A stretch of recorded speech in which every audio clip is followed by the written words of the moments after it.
El Señor no retarda su promesa, según algunos la tienen por tardanza, sino que es paciente para con nosotros, no queriendo que ninguno perezca, sino que todos procedan al arrepentimiento. Estudiemos juntos, segunda de Pedro, capítulo 3. Nuevamente, bienvenidos amigos, amigas a Momentos de Esperanza. Qué gusto saludarte esta mañana, día de inicio de semana laboral. Que Dios te bendiga, que te dé fortaleza, te dé sabiduría para todas las dificultades y para todo aquello que tengas que enfrentar. Que Dios te dé paz y gozo en medio de la adversidad. ¿Vale? Muy bien, pues vamos al capítulo de hoy. El capítulo de hoy está centrado exclusivamente al tema de la segunda venida de Cristo Jesús. ¿Y qué se estaba hablando de este tema en ese tiempo? Bueno, en el versículo número 1 dice que esta era la segunda carta que se les estaba escribiendo, y en las dos, dice el versículo 1, se había procurado refrescarles la memoria para que tengan una mente íntegra. Qué importante, mis amigos, que aún los temas más valiosos, los temas más cruciales del cristianismo deben ser recordados. Y es que eso nos sucede a todos. A veces aún lo más importante se nos olvida, y por eso es bueno estar repasando las Sagradas Escrituras, repasando las doctrinas, repasando ese conocimiento que se tiene, que es básico, pero que debemos tener bien claro. En el versículo número 2 dice algo también muy interesante. Recuerden las palabras que los santos profetas pronunciaron en el pasado y el mandamiento que dio nuestro Señor y Salvador por medio de los apóstoles. Mira, aquí une dos hemisferios, vamos a decirle así, une dos puntos. En primer lugar, nos recuerda a los profetas del pasado, que tiene que ver con el Antiguo Testamento. Dice, recuerden esas palabras, recordándonos que toda escritura es inspirada por Dios. Pero también une con el mensaje del Nuevo Testamento que el Señor Jesús dio a los apóstoles. Es decir, esa es otra forma de declarar que el Antiguo y el Nuevo Testamento son inspirados y que son útiles y son necesarios para nuestro desarrollo espiritual. Amigos, hay algunos que solamente leen el Nuevo Testamento y dicen, es que ya el Antiguo Testamento ya pasó, ya caducó, cuando ni siquiera se tiene pues un conocimiento de toda la riqueza que hay en el Antiguo Testamento. También, ahora sí se centra al tema principal, la venida de Jesús, versículo número 3. Ante todo, debes de saber que en los últimos días vendrá gente burlona, que siguiendo sus malos deseos se mofarán o se burlarán y dirán, ¿qué hubo de esa promesa de su venida? Nuestros antepasados murieron y nada ha cambiado desde el principio de la creación. Fíjense, esto es bien importante. ¿Por qué? Porque ya estaba anunciado que la gente se burlaría de aquellos que tienen la promesa y la esperanza del segundo advenimiento de Jesús. ¿Por qué? Porque todo cristiano debería tener como máxima esperanza la venida de Jesús. Y eso llama la atención, amigos, porque hay cristianos que no tienen este conocimiento. Hay gente que no le ha quedado claro que nosotros no estamos esperando en primer lugar una vida cómoda, una vida placentera en esta tierra. Mucha gente está esperando eso. Ese es el cristianismo que ahora se está vendiendo, lo que le llaman la teología de la prosperidad, que te vaya bien, que declares que tu negocio va a prosperar, que declares que todo va a estar bien, que declares que tú no tienes más enfermedades, como pensando que el mayor bienestar que Dios desea es que estemos en este mundo, y no es así. Nuestra promesa, nuestra esperanza que Jesús dejó a lo largo de su ministerio y cuando ascendió, y los apóstoles también lo dijeron, es la segunda venida de Jesús. Esa es la promesa más importante en la cual nos sostenemos, en la cual nos aferramos, en la que decimos, bueno, el Señor va a venir y va a acabar con todo esto. Pero aquí deja claro que desde ese tiempo vendría gente burlona, gente que se iba a mofar, gente que se iba a reír de aquellos que tendrían esta promesa. Ahora, estos que se burlan precisamente o principalmente vendrían de los que conocen un poco de la Biblia y dicen, bueno, ¿por qué? ¿Cuándo? ¿Qué pasó con la venida de Jesús? Versículo 4 y 5. Y uno de los puntos que ellos dicen, miren, desde el principio las cosas han sido iguales. O sea, no ha cambiado nada. Entonces, no va a cambiar. O sea, las cosas han estado igual.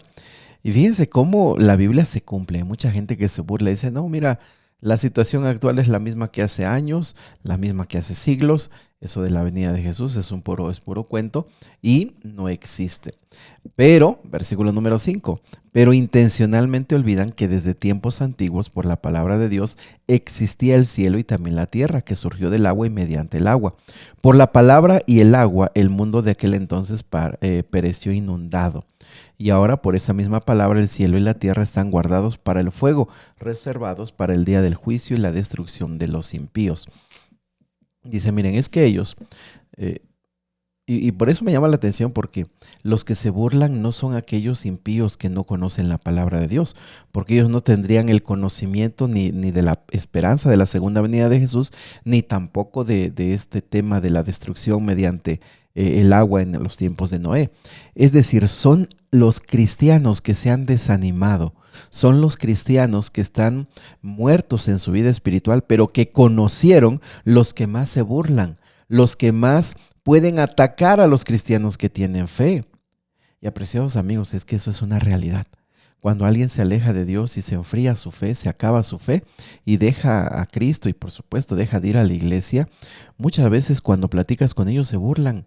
Oye, mira cómo vives bajo esas restricciones, mira, tú no estás disfrutando la vida, oye, mira, te están explotando con tu dinero, oye, ¿qué tanto pecado tienes que tienes que estar yendo a la iglesia? Oye, mira, tus negocios prosperarían si tú tan solo dejaras de creer en esas cosas. El punto es que los que más atacaban aquí eran los que conocían.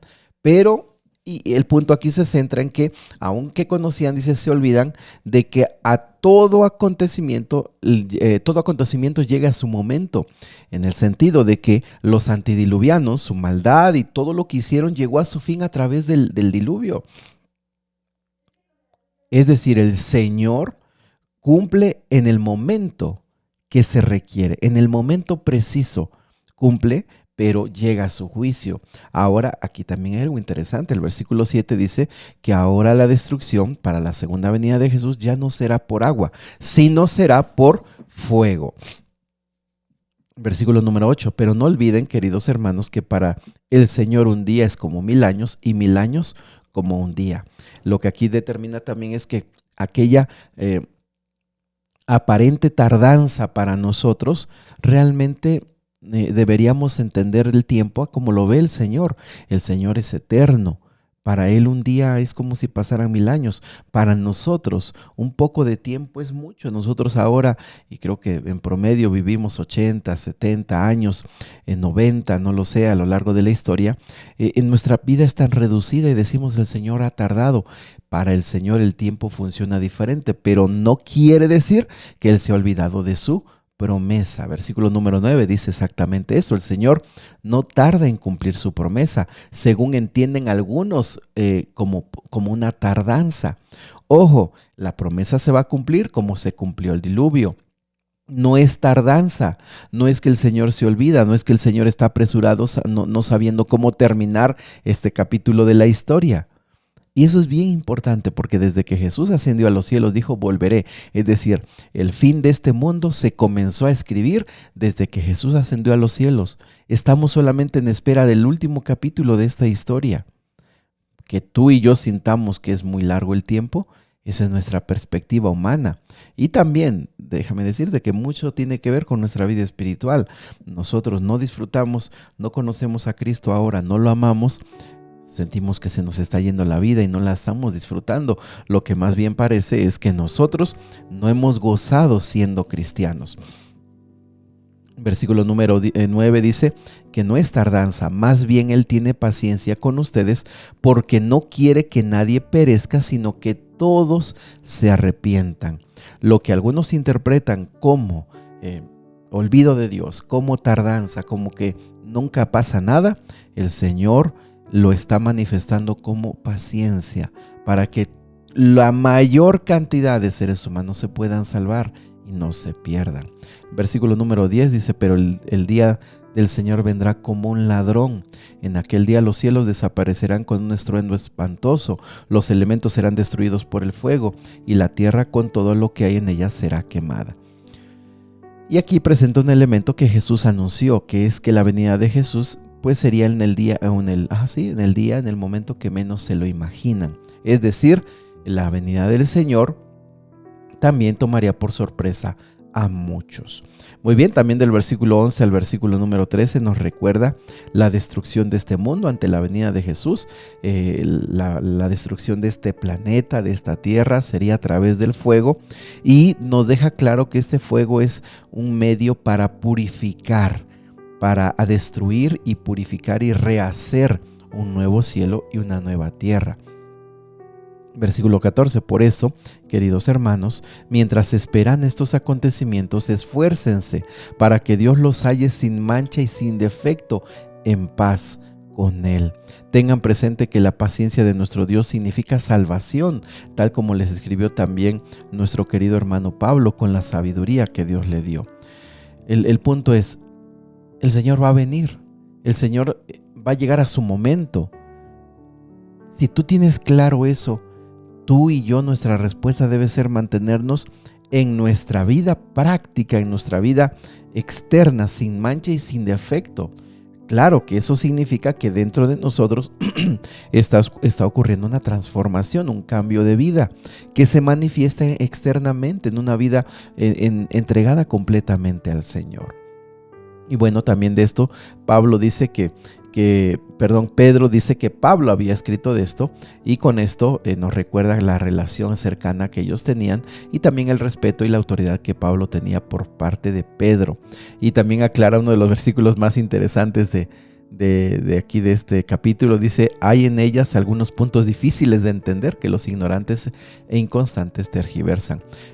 Pedro reconocía que Pablo había algunas cosas que escribía que eran tan profundas que eran difíciles de comprender.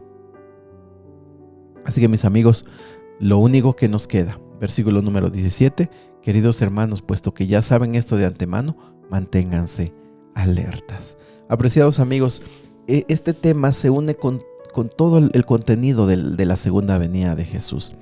Me parece que es razonable decir que tú y yo, el tiempo máximo que vamos a esperar la venida de Jesús es el tiempo máximo que vivamos. Si, por ejemplo, tienes 40 años y en promedio de vida vivirás 75, ¿cuánto tiempo vas a esperar la venida de Jesús? De 40 a 75 años. No es mucho. Eso es lo que tú vas a esperar, porque después, cuando descanses, si mueres en la fe en Cristo Jesús, el Señor te levantará en su segunda venida. Mientras vivamos, esperemos el regreso de Cristo Jesús. Estemos listos cada día para ir con Él, recordando que si hoy gozamos y disfrutamos de su presencia y nos gozamos de conocerle, ya hemos comenzado la vida eterna. Jesús lo enseñó. Ya comenzaron ustedes a vivir la vida eterna. Hay que estar listos, apreciados amigos. Hay que estar preparados, aferrarnos a esa promesa. Un día este mundo será purificado. Un día la maldad se acabará. Un día el dolor, las enfermedades, los accidentes, las noticias desagradables llegarán a su final. El Señor no se está tardando. El Señor tiene todo en su momento y en su tiempo. Querido Padre Celestial, renueva nuestra fe, renueva nuestra confianza y renueva, Señor, nuestro gozo de saber que estamos ya en el último capítulo de esta historia, solamente esperando el desenlace para que vengas por tu pueblo. Bendícenos, Señor, te lo pedimos en Jesús. Amén. Que Dios te bendiga. Siga abriendo tu corazón al Señor. El Señor quiere escucharte.